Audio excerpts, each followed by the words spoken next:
This is Robert Harper with Virginia Farm Bureau's Grain Division, bringing you the Merchandiser Minute for Friday, August the 17th, 2018. December corn futures closed up 7 cents for the week at $3.78. November bean futures closed up 33 cents for the week to close at $8.92. And the nearby wheat futures contract in Chicago closed up 14 cents for the week to close at $5.60. It's really nice to see everything in the green this week, and I would like to remind everybody we're 19 cents ahead of where we were on December corn from the lows made on July the 12th, and we're 66 cents a bushel ahead from where we were on November soybeans from the lows on July the 13th. When we look at the USDA numbers this week, crop progress, both corn and beans were lowered 1% in the good to excellent category, leaving corn at 70% good to excellent, beans at 66% good to excellent. These are still fantastic numbers and are really just showcasing the phenomenal crop that's in the field. Export loadings on Monday, we saw corn as expected, beans below expectation, and wheat came in above expectation.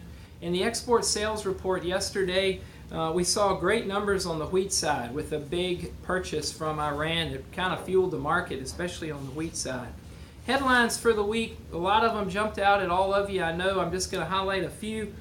Certainly the fresh trade talks that were announced between the U.S. and China, they're going to resume next week, and we're going to be at the table together talking about tariffs. Watch how the market reacts to that closely.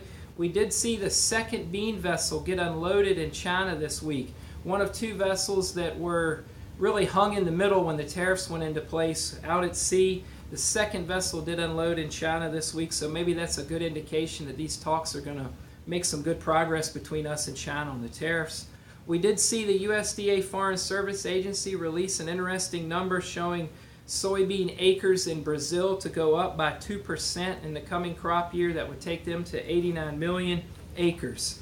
One of the outside influences that was very important this week, and keep an eye on it for next week, the gold futures made the lows of the year and the dollar futures made the highs of the year. Remember, that relationship is very important for the speculator.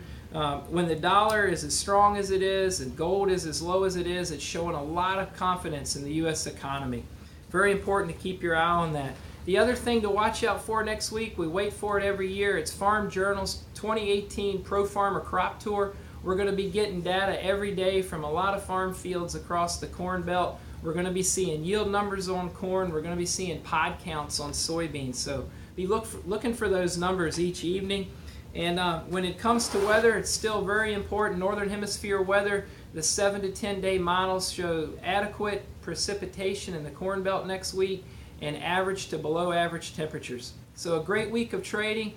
Please call if we can help y'all with anything. That's what we're here for. Again, this is Robert Harper with Farm Bureau's Grain Division, bringing you your Merchandiser Minute.